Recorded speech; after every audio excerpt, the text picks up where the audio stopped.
Ba-da-ba-ba, ba-da-ba-ba. All right. Promoter 101. Promoter 101. Promoter 101. Promoter 101. And Promoter 101. Promoter 101. Promoter 101. Promoter 101. Promoter 101.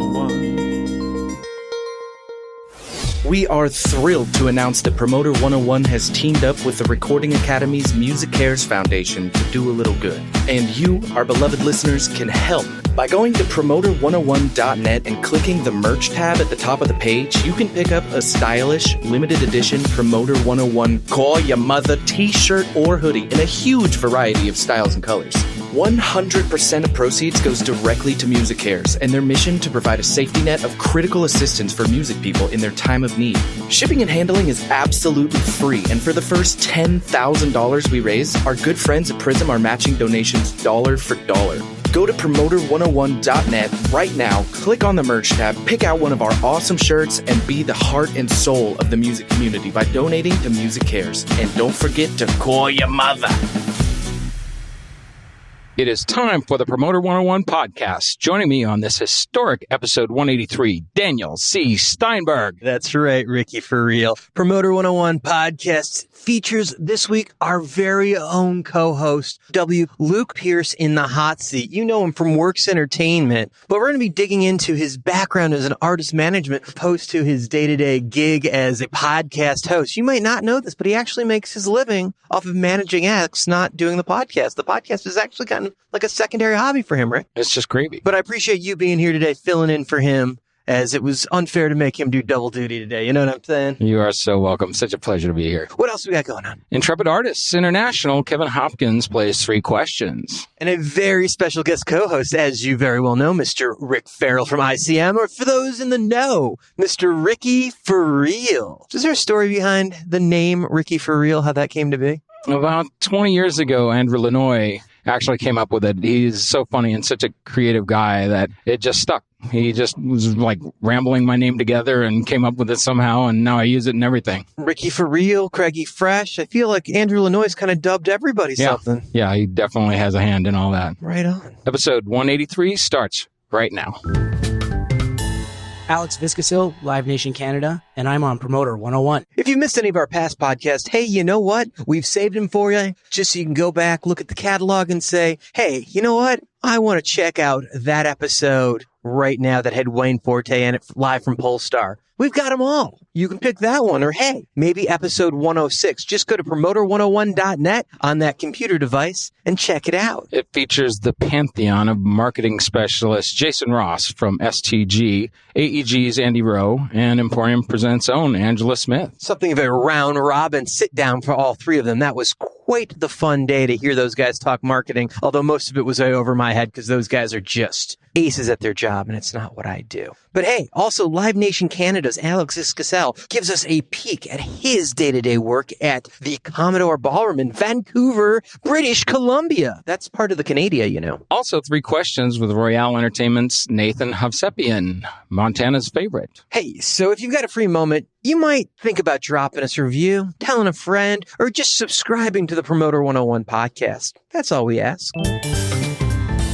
Hello, my name's Jane Bees. I'm the head of music at the Roundhouse, and I'm here on Promoter 101.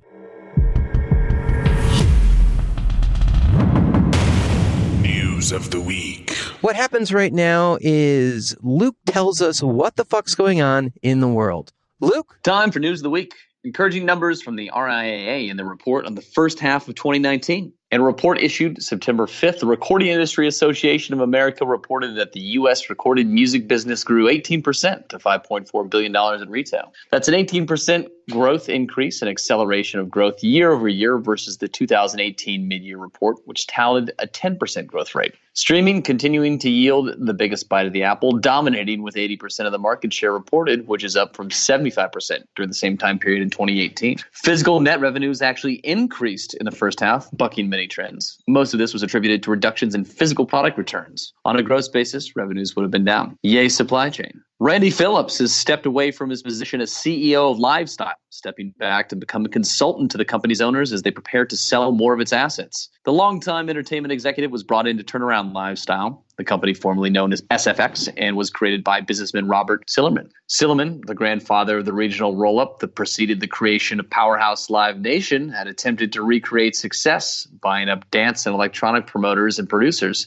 but was eventually pushed out by investors and debtors who took the company over. Phillips said he had plans to shift his focus to boy band Why Don't We, which he manages, telling Billboard they're really starting to take off, and it was important to me that I tell Craig Kallman and Max Lusada from Atlantic Records and WMG, respectively, that I'm 100% in. Finally, a sad memoriam here, a rest in peace to up-and-coming country music artist Kylie Ray Harris, who was killed in a 3-vehicle car crash in northern New Mexico earlier this week. The Texas-based singer was 30. That'll do it for News of the Week. B101 in the morning with Steiny and the Pierce. Only on Promoter 101.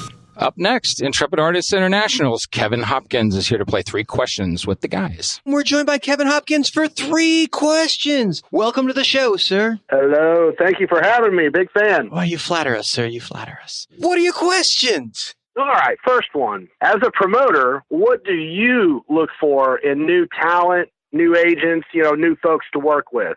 Like, I'm a firm believer in prospecting within this industry, and that you always want to establish a new relationship, rapport with somebody you've never worked with before, thusly expanding your business base. What are some of the pet peeves, do's or don'ts, that get an agent banned past your gatekeeper? I'm not big on banning people. I mean, you got to get caught lying or deceiving to get banned from my call list for the most part. Like, as long as you're doing good business and you're being respectful to people and you're trying, I'll work with everyone so long as there's no malice there. The things I look for are a mind at work, somebody with a sense of humor, and somebody that's fun to do business with, because at the end of the day, it can be a grind and a hard thing, and you really want to like the people that you're doing business with. And God, I know it just makes it so much easier when you enjoy the people you're dealing with and you want to do them the favor because you want to make life easier for that person because they're making life easier for you and they're just enjoyable to be around. People that you just want to spend time with, that it's not a drag that you have to go out to dinner with the agent or the manager. It's like you're totally looking forward to that hang. That's what it's about. Word. Amen. Okay, next question. In your opinion, does Polestar truly show a band's worth, business, in ticket sales? And I'm not talking about the heat seekers and all that stuff. I'm talking about regular old run-of-the-mill bands that are,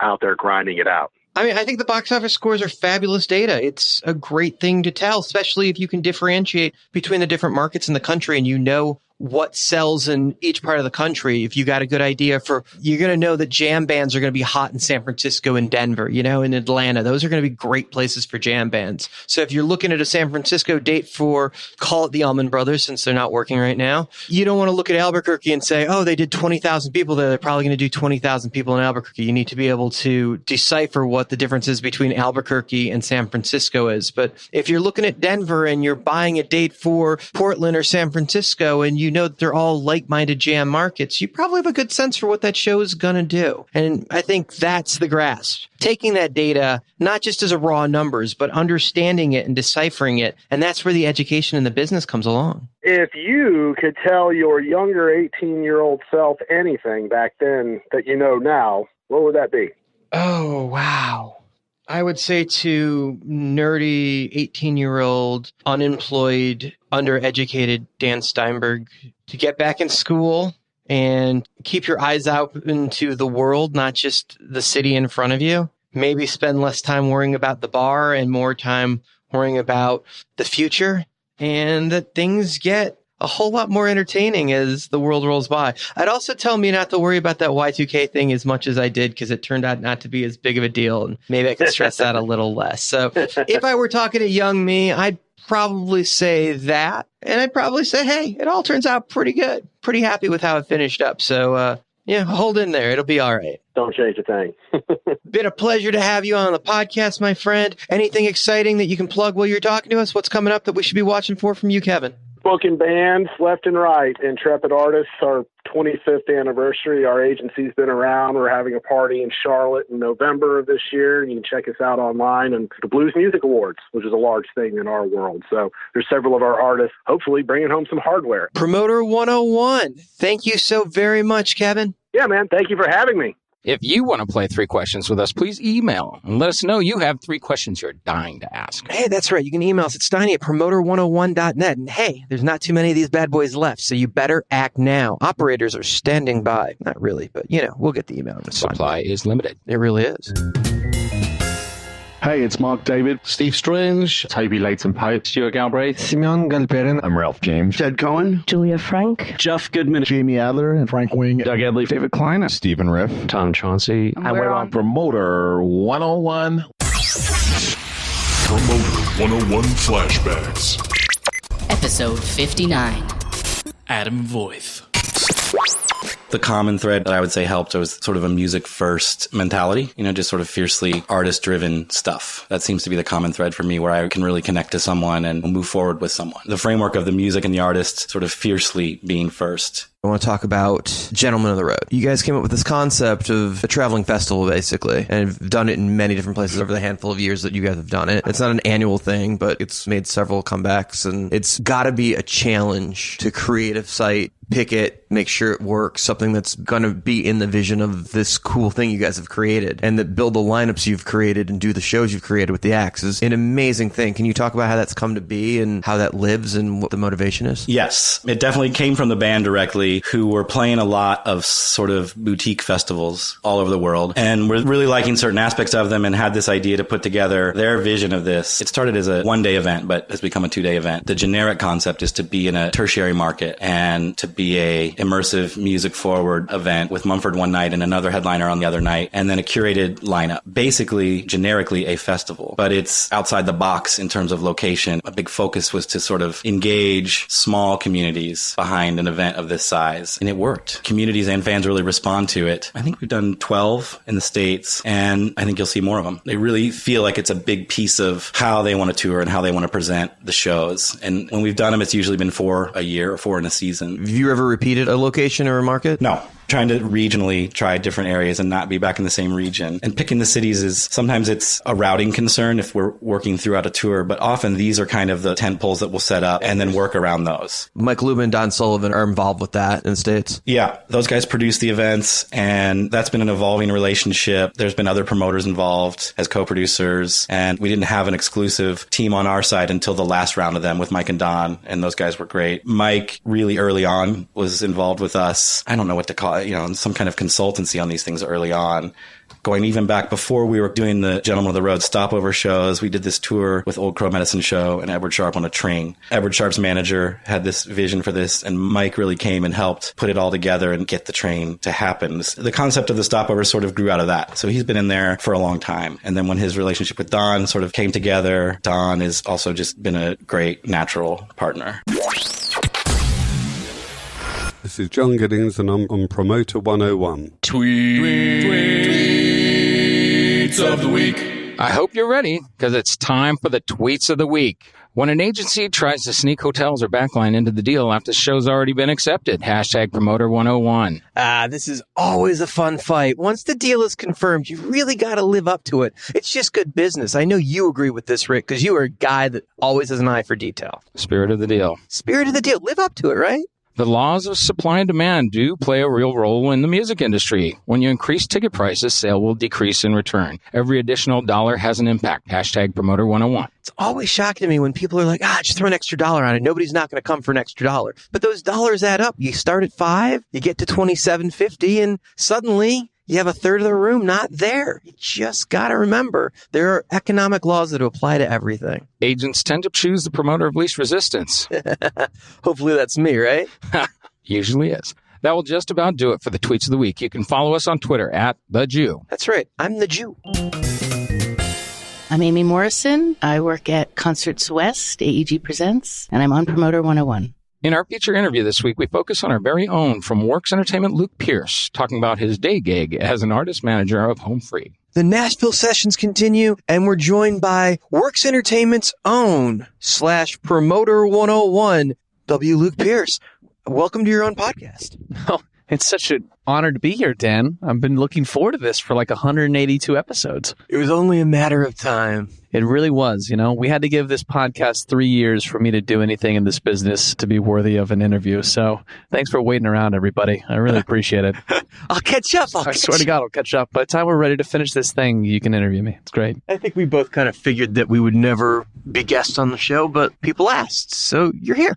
And as we kind of wind things down, I'm excited to get on this side of whatever wall we've created right now in this moment and be on the other side of the table, so to speak here. So let's talk about your path. Okay. You've got a next level mind, and it's easy to see. You remember things in almost an Edenic kind of way. Yeah, I don't know. I'm really fortunate that I think I've got almost a photographic-like memory for some weird details and salient stuff. And from a very young age as a kid, I could remember any matching game or any like high complex math stuff. There's a weird part of my brain that can do that stuff. And I think it spills into other really weird areas of cognitive function that just makes me very bizarrely memorable for facts and figures and stuff like that. So I don't know where it comes from, but it's just a weird little tick that I have. Right now, we share a love for Aaron Sorkin. That we do. Yeah. I noticed the club keeps growing. Obviously, we always knew Andrea Johnson was part of that club, but you just continue to see who else is there. Toby Leighton Pope is part of that club. Toby was a big ad. I was really excited to learn that. I should probably say I think that you and I are really big fans of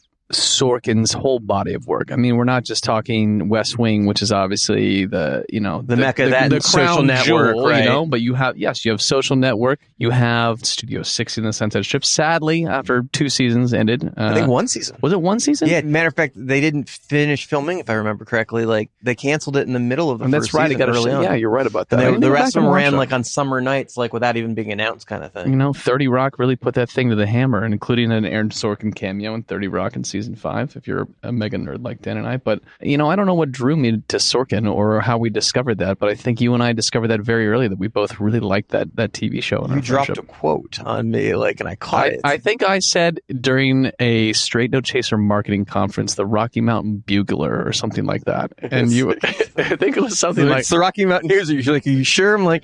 Pretty sure, like immediately. Yeah. But Steve Martin's part of that crew, Mark Ryder. It's just like, it goes on for days. The people that like get Sorkin, you like Social Network, and I go back to Sportsnet. I celebrate the whole catalog. Yeah, got to be a little bit honest, disappointed in Newsroom, but there's like some films out there like Charlie Wilson's War.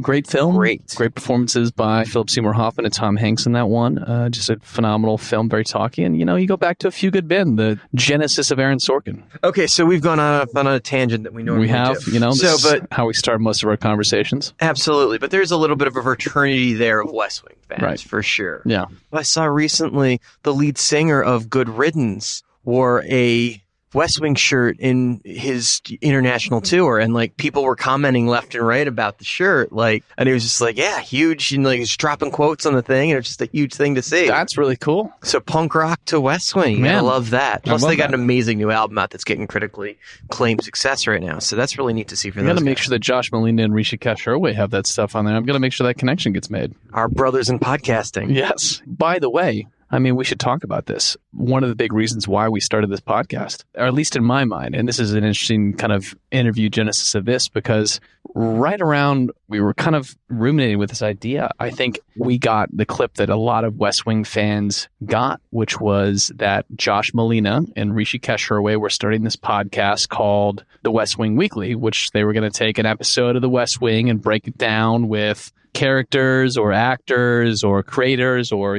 political consultants on that. And I remember you and I exchanged some emails back and forth trying to run this down because we were looking for more projects to work on together at the time. And we were talking about, this is 2016, 17 I think they just started season 7, or they're halfway through season 7 now on the podcast. So I think they're doing basically a season a year. So, but it was a while ago when we saw it come out. I think I remember I was in touch with Andrea Johnson, who put me in touch with Buckwald to run down Josh Molina, and I was hitting up Rishi Kasherway, and I was begging for us to kind of manage / produce the tour for West Wing Weekly. And ultimately, I got an email back from Rishikesh and Don Buchwald, kind of declining the offer to do it, that they were really weren't thinking they were going to tour, which they did eventually. They wind eventually up doing. did do some like stuff at ATX and South by, and like occasionally now I've had some shows like with Sorkin. Yeah, I think Kinkin toured it. Yeah. Kinkin had a lot of those podcasts at the time, but that really was kind of one of the precursors, I think, to us having these conversations about doing a music business podcast. Was essentially The West Wing and Josh Molina. So bringing this giant tangent at the top of this interview full circle with some actual meaning behind it, I think that definitely played a large factor in at least starting some of the conversations that we were having at the time about what we were going to do with this thing. Let's talk about how you got in the business. So how I met you were on David Britz's desk at the time at Stiletto when David was overseeing Straight No Chaser and several other acts in that world. And I was calling David 19 times a day as we were doing a big part of the Chaser business, and I was learning the PBS function, and David was holding my hand through it. So we were on the phone constantly. Right. And really kind of like hitting it off and having a good time on the phone. But how did you wind up on David's desk? How did that happen? Yeah, it's interesting. David Britz, who's the CEO and my business partner on all the things that I work on, he and I went to Penn State together. But not at the same time. Not at the same time. I shouldn't say it exactly he's like that. much older. Much older than I am. It's the salt and pepper Britz days. You notice he's gotten a few more gray hairs since I started working with him. And we're both going to pay for that one. But we're going to leave it in. We'll leave it in. I guess like the not even the long-winded path. I really liked the show Entourage. I fucking loved it. I really wanted to do something like Ari Gold. I just had that kind of angry teenage personality, and I saw that as like something I really wanted to do. But I studied finance and economics at school because my parents are those kind of people who, if they were going to be paying for my education, I was going to be a banker or whatever. Which would make sense since you worked in the world of finance. Yeah, but I really wanted to do something there. So when I, got out of school, I was looking for jobs, ended up taking a gig at a small consultancy that was doing media and tech consulting work, and they hired me as a financial analyst to do some work on the second pay TV service in Thailand, of all weird things. And what it really was, it was a bunch of ex-DirecTV C-suite people that had formed this consultancy, and they were doing a bunch of startup financing and analyst work to develop these companies. The only thing that was really attractive about it was that it was in Manhattan Beach, California. So it got me to Los Angeles, closer to the things I wanted to do. And so when I moved out there, I knew a few people in music, but now I didn't really have a huge Rolodex. So David Britz and I were part of a few similar organizations at Penn State. He and I shared a lot of alumni membership in some honor societies at Penn State, and those organizations give you these big Rolodexes of who's working where to kind of connect alumni to student people. So I had kept that, PDF that stuff, and kept it in an email, and I had found a couple Penn Staters that were working in music. And so when I went to LA and I was working on my finance gig, I'd hit up David just for like a general information, kind of sit down, hey, I'm in LA, I went to Penn State, we did a bunch of the same stuff. Will you take some time and, meet with a person who wants to work in entertainment in some way? At the time was film and TV. So no reason that he would have to, but obviously he did. He did. Because that's the kind of mensch that Britz is. That's the kind of mensch that Britz is. It's the kind of organization that he and I were in that really kind of cultivates those kind of connections. And we've since done that for other Penn Staters kind of coming through that kind of program of membership that we have in the past. And, I was really fortunate they took the time. And that was like in January 2011, I think. Why didn't you continue to follow the finance path that moved you to LA? Because clearly seemed like you were on track to following like the path of Jordan Zachary. Jordan is way smarter than I am. So as admirable as the comparison might be, at the time, actually, and between the time I met Britz and the time that he had offered me the job, we had actually successfully raised about $300 million to start the second pay TV service in Thailand. And I was like a young 22 or 23-year-old financial analyst. And I had actually really impressed some C-suite people. And we were going back and forth from LA to Bangkok like once or twice a month to do this deal with a conglomeration of the Thai government, the Telecom of Thailand, a Chinese partner putting the set-top boxes in, and then a bunch of American finance stuff. And they actually offered me a gig to go work at this startup in Thailand. Well, the dollars seem kind of sexy, and you can do that kind of work. Did you just have a love for music? The timing actually couldn't have been better of how I came to work for Britz, which was sometime in June of 2011. It was about 6 months into this gig, and we were in a really kind of heavy raise period for this company, and we're closing on financing. And literally I was sitting down with kind of my mentors at the finance outfit, and they were like, basically half of us are going to kind of shutter off this consultancy, and we're going to go work and take an equity piece in this second pay TV service in Thailand, which is still around today. And you could be a vice president there pretty quickly at a young age. And we're wrapping this up. We were actually headed to Bangkok to kind of shake hands in Greece, which is another story that I can't tell in this podcast about how that wrapped up. And like the day that I was supposed to be returning, no, I guess this was like a couple days after I returned from my last trip to Bangkok, I got an email at like 4:30 in the morning West Coast time from David Britz saying, "Are you in LA? Like, did you make it out here, or like you still out here? You know, I had somebody quit. You want to come work for me?" And that was like kind of the email. You know, middle of the night, kind of seemed weird. He had happened to actually be vacationing with his wife Claudine in the Caymans, so he was like 5 hours ahead of me when he sent that email. I'd come to learn that David had interviewed a bunch of people for an assistant gig that John Schultz had left, who's now at Career Artist Management. I like John Schultz, good guy. Yeah, John, he's a great guy. I remember icing John Schultz like 4 times when that icing game was huge. When icing was huge. And and the last time was like in Bakersfield with the warmest ice on like 100-degree day. We were dating this conversation when icing was a thing. But so he had interviewed a bunch of people. He wasn't really satisfied with anyone he interviewed and was kind of getting antsy on this vacation he had planned with his wife. And I owe a great amount of credit and thanks to Claudine, Casey, and Britz for remembering to remind David, didn't you like that guy from Penn State? And he like looked up my email address and sent me an email. And I don't think we actually ever interviewed, or I don't think he ever saw my resume. I think he just offered me the job, and he said, "When can you start?" And I think I quit that afternoon, or gave notice. I mean, it was like a perfect ending of kind of my time. I was either going to have to take a gig in fucking Thailand, or... Did you just not want to live in Thailand? No, I really just wanted to do something in entertainment. And as close as this company was in like multimedia,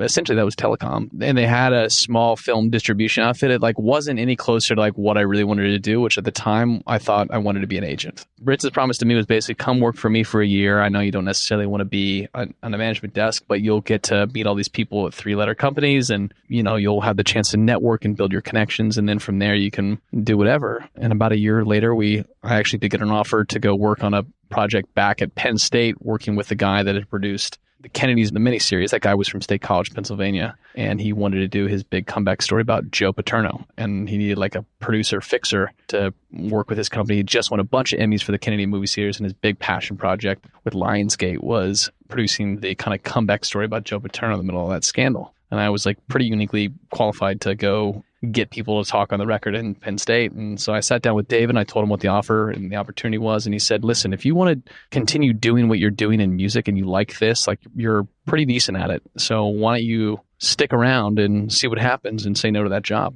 And about, 7 months later, we left to start what is now Works Entertainment. So which we didn't mention was when David had hired you, he was at Stiletto. Correct. And partners with Gary Keefe. And so when you left Industries, you were coming to a company that represented Barry Manilow. So you walked into a pretty big management firm that was doing arena level business already, and all the ex David had as well. But there was some serious clout involved with a management company that has acts on that level. Yeah. At the time, Barry had a really successful residency in Vegas and was out doing arena stuff. And Chaser was, more than on the come up at that point. They were already in mid to large theaters in most markets, starting to do some Foxes in Atlanta and St. Louis, and starting to do some, multi-nighters at the Playhouse Square in Cleveland. So I got to work pretty quickly on not baby bands. Really got some experience both in the kind of pop world of things as well as the performing arts center world of things through Chaser. And I really kind of cut my teeth doing theater stuff with Straight No Chaser and some club stuff with Brian Culbertson and some Canadian stuff with Matt Dusk and some other club stuff with Spencer Day and Leftover Cuties with Cindy Lynott and Early Days of a Great Big World. I mean, it was a kind of what our roster is today, which is all across the board, from boy bands to a cappella bands to YouTube stars to pop artists. It's all across the board. You're moving up through the ranks. You're learning everything you can from Britz and everyone around him, Gary and Cindy. And you guys spin off, you and Cindy and David, to start Works. Yeah. You get promoted before that. You're taking on clients already before you guys leave. Yep. So when you go to start Works, you're already a full manager. I was really doing more day-to-day stuff when I left Stiletto to go work with David at what was first called Westchester Productions. And actually, our intended position, this is October 2012, we were going to go join what was then AGPS, Azoff, Geary, Paul, and Smith. And the intended path for David was to become a partner there, for Cindy and I to become managers there, doing kind of the artist management stuff. And this was a firm where we had a lot of great friendships from Jared Paul primarily, but obviously to join a firm with a guy like Irving Azoff and, Damien Smith and Paul Geary, those are like some phenomenal names. David and Gary and the rest of us had some legal differences we had to work out that prevented us from closing immediately on that partnership, some kind of entanglements that we had to kind of unwrap. as we left the company, and it took us a while to get those things undone, which for us was probably one of the biggest blessings, because this is October. In December, I remember going through an airport and getting a newsletter on my phone that Irving had left Live Nation, had resigned his position as CEO of Live Nation Ticketmaster, and therefore all of his frontline companies, of which AGPS was one, and AGPS was going to essentially fall apart. And not, I say that like in a bad way, like Jared Paul and Damian Smith and Paul Geary couldn't have done their own things, but Irving was going to go do their own thing. Jared was going to do his thing with what is now faculty.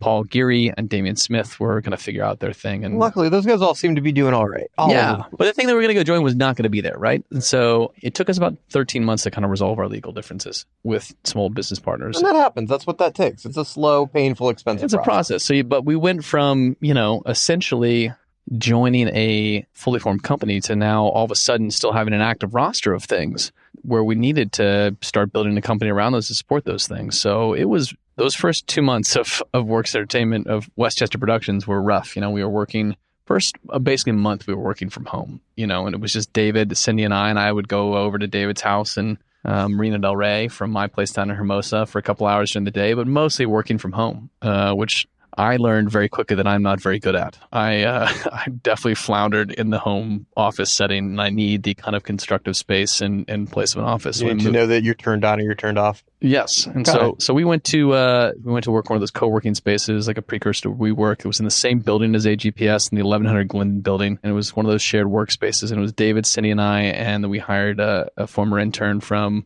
our office, Katie Koneski. So there's the four of us in this tiny little shoebox size office. And we intended to be there for like a couple months. It ended up being like basically a year and a half. And we grew to the height of it to 7 people in that little shoebox before we finally found our place in Los Angeles, which is at La Cienega in Wilshire. And so, we were lucky to have some great successes during that time where we were trying to resolve the legal stuff. We had a Great Big World and the song Say Something running up and, all over the charts, going triple platinum in almost every territory, and taking the rocket ship to the moon. We produced the Sing-Off tour for Sony Pictures alongside Jared Paul, and we ended up managing Home Free as a result of that, who we still work with today. So despite all the kind of headwinds we had in starting the business, we began to form the ruminations of Works Entertainment, and we're pretty fortunate to have some early successes that were able to help us ride out that rocky legal shit. Works Entertainment. I remember sitting at a bar and shooting through names with Brits, trying to figure it out. You definitely had a hand in that. I remember that. I had a different vision for what the Works was going to mean when I pitched it. Like you put all the Works like on the sandwich, right? That was your Chicago thing. Style hot dog is the Works. Yeah, you guys are everything. All styles of music, everything to everyone. The Works. It's the Works.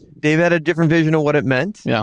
But the name stuck. Yeah, the name did stuck. And now we're in Nashville and Los Angeles and coming soon to Senegal, right? Yeah, exactly. And Seattle, actually. We've got a home office for our head of marketing, Kyle, works up in Seattle. So it's been a crazy run. So let's talk about Home Free, because it's really the act that you've really made your bones with. Sure, yeah. You're put on day to day for Home Free. And what's really amazing about this act is they have great success on the sing-off. They win the thing. Yeah. Normally when an act wins a show, they have a cycle of about 18 months where they're in the people's eyes. But TV fans are short-term fans. Right. Easily made, easily lost. Right. They move on to the next America's Got Talent and then on to Idol or whatever. It's like season by season. It's just like nobody remembers who was on Big Brother or Apprentice fucking 3 years ago. No. You just move on, right? These acts are usually good for 2 tours, and then it kind of fizzles out. You guys are going strong now. What are we, year 6 or 7 of this thing? I think we've been working together in January for 6 years. It keeps getting bigger. The ticket prices keep sneaking up. The crowd sizes keep sneaking up. So your grosses are shifting out because both your ticket prices and your crowd sizes are both still increasing at the same time. 6 years later, I don't know if anybody told you, but 4.5 years ago, this was supposed to be over. Yeah. I'm glad it's not. Glad it's not, indeed. What you guys have been able to do with social media, with YouTube, and the success of what came from TV and grown into an international product is unheard of. I don't think it's unheard of, and I don't think the band is, first of all, 5 incredibly talented guys. You would have to be to win the show to begin with. Sure. There's no question they're good. But yes, of course. But like some of the most loyal and kindest guys as well, too. And they're kind enough to give me more credit than I deserve, I think, in some of the strategy that we put in place behind this. Sure, and I'm crediting them with the success as well. All in general, acts that win these shows don't tend to. I mean, Kelly Clarkson is an exception. There's not Carrie a ton Underwood's of them. exception. Scotty McCreery, guys. Sure. But we've worked with, in addition to Home Free, I've worked with Caroline Glazer from The Voice. I work with Alex Sierra, who won the X Factor. I've worked with, I've probably seen every TV contract short of an America's Got Talent act in terms of like what you come off the show off. And I've seen both kind of the positive aspects of coming off and having a record label behind it that you're kind of forced into and what that looks like. But for those guys and for that genre of music, there was really simply nothing like it. There was nothing in country music that was all vocal, that was a cappella like the way that they do it. There, wasn't necessarily that kind of the humor, almost like the variety show aspect. It's kind of a this. modern day Sha Na Na with a country spin. Yeah, it is. And there wasn't anything like it. And so I think like having a clear lane and being first in class, best in class for what they were is a big part of the reason why they continue to have the success they do, because there's just simply nothing like it out there. Well, yeah, and there's clearly things like the Mandrell Sisters and the Oak Ridge Boys in Alabama, who certainly had that in the 70s. The harmony kind of aspect of it. Yeah, but nobody really replaced them. There was no next generation because that kind of country just didn't replicate, because it went rock and roll-esque in the Garth Brooks days of music, and that side of the world kind of went away. But there clearly is still a fan base for that genre of music. There is. Dwayne Allen from the Oak Ridge Boys actually said, very famously in Rolling Stone about the guys, that this is the only band that he's ever seen that's kind of been able to take up the mantle for the Oak Ridge Boys and continue, kind of a legacy of that kind of work. And I think that speaks to the 4-part harmony plus an amazing beatboxer, world-class beatboxer, creating a phenomenal show out there. They really are. They bring it every night in an amazing setting. And I'm just proud as all get out for the success that those guys have had 6 years later. It continues to grow. We've got 120 shows on sale in 17 countries right now. And we've grown them into a global brand that spans 5 continents right now. So as a manager, when you take an act like Home Free that's coming off a show, they had an agent that was a regional agent. They had some relationships. You guys came in and said, this can't be a regional thing. This has now got to be a global thing. So you brought in global talent agencies that had offices in multiple markets, that knew everybody, that played the game there. Were able to play with press so you could look at a Today Show and get those appearances in place. But changing out the contacts with a real Rolodex, bringing in and updating everything and bringing those extra resources to task. Yeah. You were, I think, probably in the conversation before we even picked an agent out, because we had identified this as something that we wanted to be doing together and had already picked a few test markets in Bend and I think Portland that first time around. But I remember having conversations very early on that it was really important for us to have an agency, which the next part of the team that we built. They had a great lawyer, a guy named Ken Abdo, who had done their deal with Sony. And then, that's actually how we came to meet him. He's a partner at Fox Rothschild. Obviously had management, and then bringing on the agent for us was identifying exactly what we needed for this band, which we knew that it was probably going to exist pretty solidly in the theater world, but we needed an agency with a presence in Nashville that could lend credence to the country part of things, because that, as much as the all vocal a cappella side of things was going to play into theaters, we needed to have this thing give some legs and reach and credence into the country music world of things. So it was a crossover. It was definitely a crossover, We always kind of looked at it as, all right, we have opportunities for clubs and theaters in, 9 months a year. And then in the summertime, we should be out there doing fairs, festivals, county fairs, all the things you kind of do for that ingratiate yourself to the country music community. And so not every agency has that component part to it. Having a really great country music festival department or fair department, very few agencies have fair departments still in the more traditionalist sense of things, Probably count on, one hand the number of actual operators that can go into like what is formerly known as IAFE in Vegas or San Antonio now and really sell into these county fairs. And that's a really important soft ticket building block for a lot of things in country music, is to get those looks. And so just in terms of managing the band, we knew that we had to have a team that met that need. And so it quickly came down to a few agencies that kind of expressed the ability to kind of straddle between a team of an agent that was the kind of the PAC expert, performing arts stuff, and then somebody that could lead us through the kind of country community. And we were lucky enough to find Brian Hill in that process, who was then at Paradigm Talent Agency, to kind of spearhead the efforts with that band. And that was my first introduction to Brian Hill. He's a legendary agent. And if you don't know him, you should absolutely go back and check out his podcast on Promoter 101. He is. He gives a great podcast. And Brian is one of the kindest guys in town. And I think if you ask anyone at his current agency at CA, where we're still represented by Brian, that he truly is a leader of that office, and he's been an incredible mentor and resource to me as I, cut my teeth in the country music world. I couldn't be doing this project without his kind of guidance and counsel. So I owe a lot to that guy. So you jump from LA to Nashville. You move here because you guys decide if you're going to be in the country music business, somebody's got to be in Nashville. Right. Yeah. So you set up shop here. Yeah.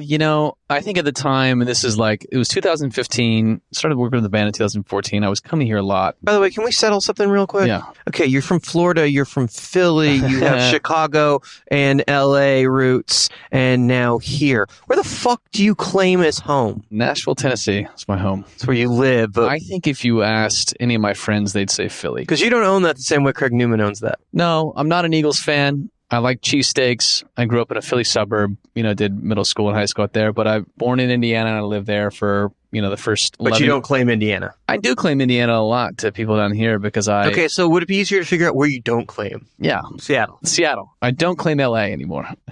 But I would say Philly more than anything. It's probably that. But the roots in the family, it all starts in Indiana. So still got family, a bunch in Indianapolis, a bunch in West Central Indiana, and then a few people kind of escaped that to Chicago. So that's where my sister and her kids and Okay, before we get into you settling down here, you talking about family. Let's just talk about Joe Pierce for a second. Oh, God. All right. Your dad's the bottle cap king of the world, right?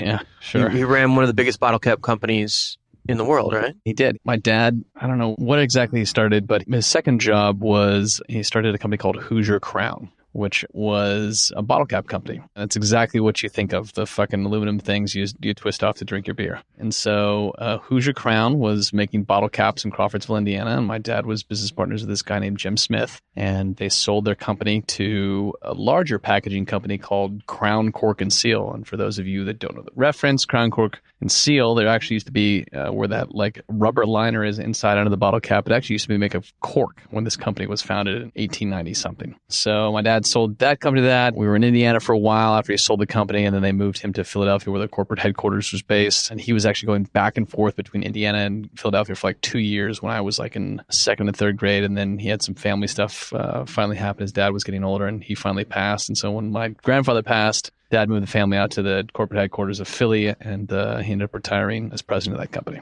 When they literally say, what do you got to play with, kid? Bottle caps? Yeah. Bottle caps is actually, with enough volume, a real fucking thing. Yeah, billions of bottle caps. And they branched off into do really cool things. He did all sorts of metal closures and packaging stuff, like Altoids, big, not that he's particularly proud of it, snus, all the, Philip Morris brands, anything basically opens up. And he retired. One of his biggest clients was Pokemon. He was always with the guys from Pokemon, which I remember being when Pokemon was huge, the fucking coolest thing ever. So to say that you come from a business mind background is not to exaggerate at all. No. Your dad had an acquisition early on in your life when you were second grade or something, right? Well, it was actually, I think it was kindergarten actually, because I think we were around for 3 years after that. Yeah, so it must have been kindergarten. Or it might have been pre-K.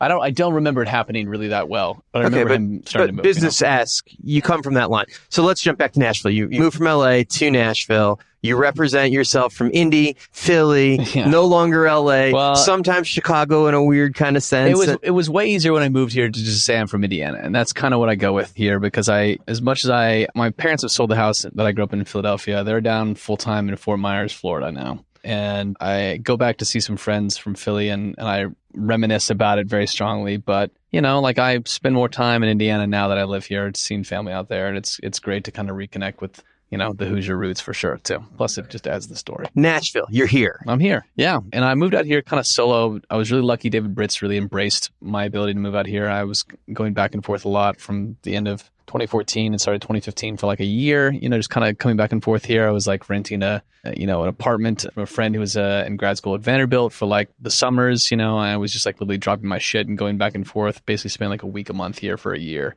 And, finally got kind of sick of that and really started of the travel, but really started to like Nashville. I mean, it was just a town that the collaboration, the community, the people here were just so welcoming. It feels like, heard Shane McAnally say this at the ACM Honors last night, that, it feels like the most welcoming high school. Every day you're walking up and down Music Row, and I really do feel like a sense of community that I didn't necessarily miss in Los Angeles. I feel pretty wired and fortunate to have a lot of friends there. But in terms of professional connections out here, it's been phenomenal move for me from a business perspective. This show from Nashville, and I know you don't call fucking the exit in and like 2 seconds later you're on stage, but is some of that vibe that they showed on that show feel genuine, that everybody kind of knows everybody and you see everybody at the supermarket? I mean, it is weird. You'll go to Taco Mamacita in Edgefield, the taco place that's off Music Row, and you'll sit next to Ryan Hurd or Sam Hunt or Ashley McBride or John Esposito from Warner, and you run into these people all the time. And I always use this example, like, if I'm walking in the Gulch across the street, like, it's very likely I'm going to run into somebody I know, which just never happens in LA, just because it's so spread out. So you got much bigger population base. But if you go to the turnip truck in the Gulch for lunch to pick up a salad, you're going to run into 3 people almost every time. It has that very small town feel to it. I didn't really think about this or realize this until my buddy from LA came out in the first year that I was here, and he's like, it's great that music is top dog here. LA, you're fighting against an industry town of film, gigantic business. TV, slightly less gigantic business than film, but still way huger than music, and video games. And you have all those things out there, and music is like the smallest thing out there. Here in Nashville, we don't have any of those things. We don't have TV, film, video games. It doesn't exist out here. I mean, to a lesser extent now, there's some tax credits that support film and TV and a reality show television. But the only thing really here in town from an industry perspective is music. And so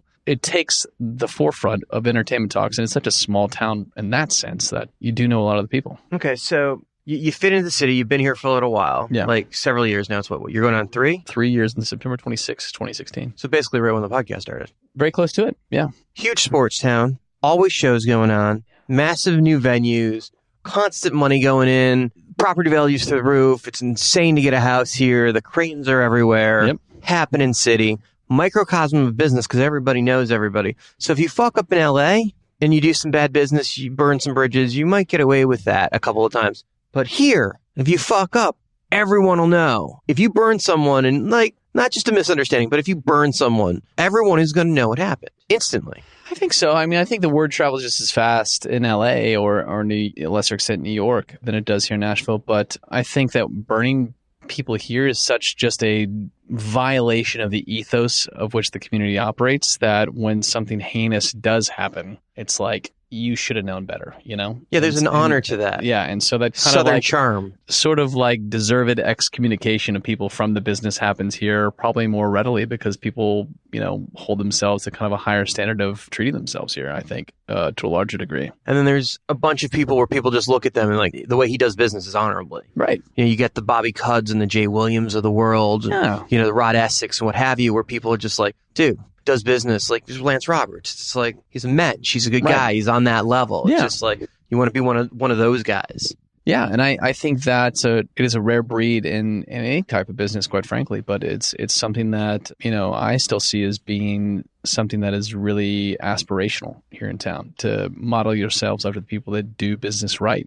Sometimes at the expense of your own wallet or some other consideration. But I really like that about this town, and I find it vastly different than my experience in LA. So there's a couple of quirks that you have that, because we're very close, I know about you that most people probably don't. We've joked on the podcast for years about your variety of colors and pants. Yeah. I've noticed over the years that you've kind of chilled out on the weird colors. Yeah. I used to, loved pink polo Kanye, really. I really just loved that music and that vibe. And so a lot of my shit was pastel for years. I had mint green pants and Nantucket red everything. And I got a compliment, actually. I was playing in the Barstool Classic, the golf outing. And after we were done, everybody was drinking and we had gone out, 17 of us had gone out to play just one extra hole. And I was the last person to tee off in this massive 17-person group. And I was wearing Sperry's and some Nantucket red shorts and whatever. And somebody yelled, "This kid must have grown up on the 12th hole of some country club," which is not true. It was the 15th hole. But well, there it is. But and you golf quite a bit. You found that to be quite a great way to network. Yeah. I mean, I played competitively in high school and didn't play for Penn State, but actually won intramurals against the thousands of people that entered that 3 out of the 4 years I was there. So, I mean, I'm a decent player and I enjoy the game a lot. And I've found a lot of friendship and networking through that. Guys like Brian Traeger, David Levine. There's some serious golfers that really love the travel and camaraderie that comes with that part of the game. So, yeah, I don't need any excuse to be in some charity outing for Kings of Leon or Need to Breathe. Like, I'm there in a second. So I love that shit. All right, so you do have one of those next level minds where there are things that you see. I appreciate that. On the different levels quickly and fast, and you process. One of the other things that people don't know about you is that your organization skills, depending on how you feel about your given travel week, will be either on point or shit, I'm going to go to that show tomorrow and things are in chaos. Yeah. You travel a lot. Yeah, I do. David and I cover a lot of ground, probably 140,000 miles a year. Just a lot of time. And one thing I've like learned about myself is like I'm not particularly well organized when it comes to like maintaining like a calendar of things, you know, like. And I don't mean like other people's calendars, like routing. I mean like my own personal calendar is a fucking shit show. Your acts are set. Yeah, but the acts are set, but like I do notice when we're talking about people timelines, constantly remind me of like you need to be here at this place or whatever, and it's just like a thing that I like. You know, it sounds bougie or whatever, but like when I get like focused or like looking at some Excel sheet for like 2 hours, like I don't want to be I don't want to have my emails up, you know, like so I need somebody to remind me to be somewhere, you know, like I just prefer that. Well, it's just kind of funny because there are like 9 things that we talked about doing tomorrow in the course of 5 hours. Yeah. And on top of that, you had 3 other things that you had to do that were away from the things you were talking about. One of them was try to fit it in a round of golf with Jason Hauser and Charles Vergara. And Brian Wolf but tomorrow. it's just like the things that you were trying to stack on top of other things is like you can put anything however you want, but you know there's only so many hours in the day because these things take time that you're talking about. And it's just the concept of what's slotting in where is hilarious to me because you know better. I do know better. But I think it's a trade-off, right? Because part of it is you're an analytical mind that can see things 7 or 8 plays out sometimes. But at the same time, when it comes to realizing that you can't possibly be golfing and having lunch simultaneously in parts of fucking Nashville. Yeah, I should be able to, you know, as an adult, manage that shit. I don't do a phenomenal job of doing it sometimes. Okay, so you got the pants and you got the Indiana and all that. You got the bottle caps, the whole history. Caps, you know? You got the bottle caps. What's the future hold for Luke Pierce?